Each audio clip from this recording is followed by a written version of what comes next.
नमस्कार, मैं हूं रत्ना और आप देख रहे हैं सी न्यूज़ भारत। आयोग करते इस खबर की ओर। खबर जमुआ से है, जहां केंद्र सरकार द्वारा पेश किया गया बजट 2026-27 झारखंड की जनता के साथ एक बार फिर घोर भेदभाव और अन्याय को दर्शाता है। ऐसा कहना कांग्रेस नेता अनिल चौधरी का है। उन्होंने केंद्र सरकार पर सीधा आरोप लगाते हुए कहा कि बजट के जरिए झारखंड को पूरी तरह नजरअंदाज किया गया है। उन्होंने कहा कि गिरिडीह में बेरोजगार युवाओं की संख्या सबसे अधिक है। प्रवासी मजदूर रोजी रोटी के लिए दूसरे राज्यों में जाने को मजबूर हैं, लेकिन इसके बावजूद न रोजगार के लिए कोई ठोस योजना है और न ही किसी नई रेल लाइन के लिए बजट का ऐलान किया गया है। ये बजट न सिर्फ झारखंड की उम्मीदों को तोड़ने वाला है, बल्कि ये भी स्पष्ट करता है कि केंद्र सरकार की प्राथमिकताओं में झारखंड का कोई स्थान नहीं है। इस बजट में न आदिवासी समाज के हितों की चिंता नजर आती है, न किसानों की समस्याओं का कोई ठोस समाधान, न बेरोजगार युवाओं के लिए रोजगार की व्यवस्था और न ही मजदूर वर्ग की मेहनत को सम्मान। उन्होंने आगे कहा कि इस बजट में राज्य में उद्योग स्थापित करने के लिए कोई विशेष पैकेज नहीं है। बेरोजगार युवाओं के लिए रोजगार सृजन की कोई ठोस नीति नहीं दिखाई देती। किसानों को राहत देने के लिए कोई प्रभावी योजना नहीं है। वहीं आदिवासी, दलित और पिछड़े वर्ग के विकास के लिए कोई विशेष प्रावधान नहीं किया गया और सरकारी स्कूलों, कॉलेज, अस्पतालों के लिए भी पर्याप्त बजट का अभाव है। केंद्र सरकार ने एक बार फिर कुछ चुनिंदा राज्यों को प्राथमिकता देकर झारखंड के साथ सौतेला व्यवहार किया है, जो न केवल संघीय ढांचे की भावना के खिलाफ है, बल्कि सबका साथ सबका विकास के दावे की भी पोल खोलता है। नमस्कार, मैं आशीष भदानी। आम बजट 2026-27 पेश हो चुका है और तमाम तरह के राजनीतिक पार्टियों के अलग अलग प्रतिक्रियाएं भी सामने देखने को मिल रहा है। ऐसे में जहां एक तरफ केंद्र सरकार, भाजपा नेताओं की तरफ से जो प्रतिक्रिया आ रही है, कहा जा रहा है कि काफ़ी लाभप्रद बजट है, इसमें आम जनता को काफ़ी कुछ लाभ मिल रहा है। ऐसे में जहां विपक्षी पार्टियों ने भी इस बजट के ऊपर मोर्चा खोला हुआ है। हमारे साथ जमुआ विधानसभा के कांग्रेसी नेता अनिल चौधरी जी हमारे साथ हैं और मैं उनसे जानने का प्रयास करता हूं कि जो आम बजट संसद में पेश हुआ, इसके ऊपर इनकी क्या प्रतिक्रिया है। सर, जैसा कि कल जो आम बजट पेश हुआ, इसमें क्या कुछ रहा, इसको आप अपने नजरिए से कैसे देखते हैं?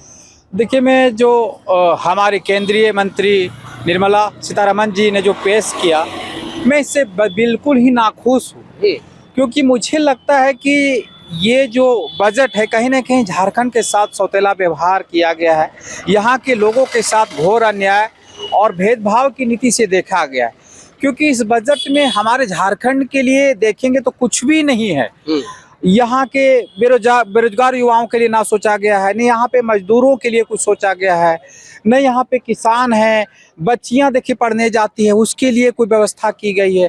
तो कुल मिलकर ना ही कोई रेल लाइन हमारे लिए कोई स्पेशल झारखंड के लिए किया गया।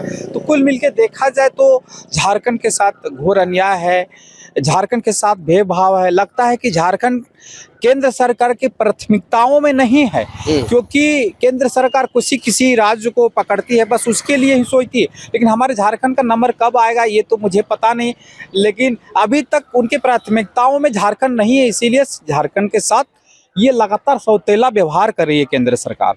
सर, एक बयान आप लोगों की तरफ से बार बार आ रहा है कि जो अभी आम बजट पेश किया गया है, इसे राजनीतिक दृष्टिकोण से पेश किया गया, क्योंकि आम चुनाव भी जैसे कि बंगाल में, अन्य प्रदेशों में होने जा रहा है। क्या इस दृष्टि से भी आप लोग कुछ कहना चाहेंगे? नहीं, ये तो साफ दिखता है। आप जब भी देखेंगे, पिछली बार बजट बिहार के लिए पूरा भरमार कर दिया गया, वहीं देखेंगे आंध्र प्रदेश के लिए किया गया, लेकिन झारखंड के बोले ना कि झारखंड प्राथमिकताओं में है ही नहीं। झारखंड के लिए कोई विशेष, आप देखेंगे खनिज से जो प्रभावित लोग हैं, उसके लिए कुछ व्यवस्था अलग से होनी चाहिए थी, क्योंकि झारखंड खनिज प्रधान देश है। यहाँ से खनिज का रॉयल्टी केंद्र सरकार को जाती है, तो झारखंड के लिए कुछ विशेष पैकेज भी मिलना चाहिए।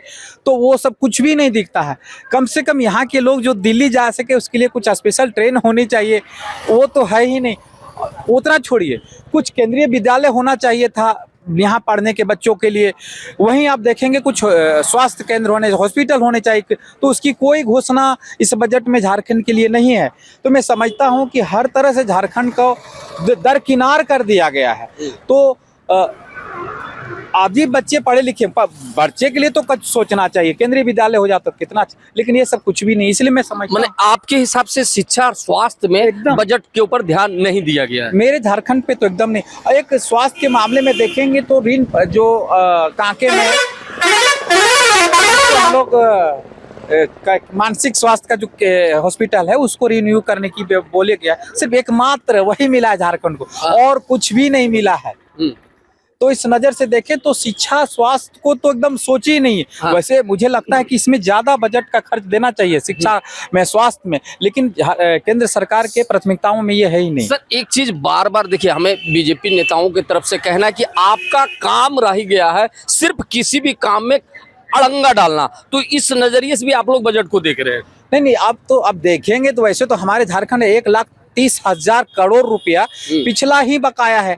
यदि हम लोग को वो फंड मिल जाता, कि हमारी राज्य सरकार को ये फंड मिल जाता, तो निश्चित ही वो पैसे सड़क बनती, हॉस्पिटल बनता, स्कूल बनते, तो वो फंड तो हम लोग को मिला ही नहीं। लेकिन जो हर साल जो आम बजट, जिसको कि हम जुमला समझते हैं, हर साल जो जुमला होता है, उस जुमले में भी हम लोग के राज्य के लिए कुछ नहीं मिलता, तो कहीं ना कहीं हम लोग के साथ सौतेला व्यवहार, झारखंड के लोगों के साथ सौतेला व्यवहार है।